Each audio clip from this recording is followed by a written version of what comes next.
Healthy এবং tasty চায়ের সাথে খাবার উপযুক্ত আটা কুকিজ কিভাবে বানাচ্ছি দেখে নাও। প্রথমে 1 কাপ আটা, হাফ কাপ সুজি, হাফ কাপ গুড় আর হাফ কাপ ড্রাই কোকোনাট আর কিছুটা ড্রাই ফ্রুটস একসাথে শুকনো মেখে নিয়ে তারপর 3 টেবিল চামচ ঘি দিয়ে আবারও ভালোভাবে মেখে নিয়ে তারপর আস্তে আস্তে করে জল দিয়ে একটা শক্ত ডো বানিয়ে নিতে হবে।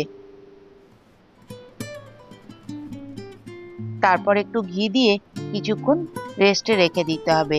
তারপর আবার একটু মেখে নিয়ে ছোট ছোট করে লেচি কেটে নিতে হবে আর 2 হাতের সাহায্যে হালকা করে চ্যাপ্টা করে নিতে হবে।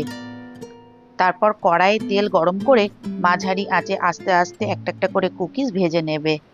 উল্টে পাল্টে ভেজে নেবে যতক্ষণ পর্যন্ত না গোল্ডেন ব্রাউন কালার হয়। তারপর উঠিয়ে কিছুক্ষণ রেখে দিলেই তৈরি হেলদি টেস্টি আটা কুকিজ। তোমরা একবার অতি অবশ্যই এই কুকিজটা বাড়িতে বানাবে।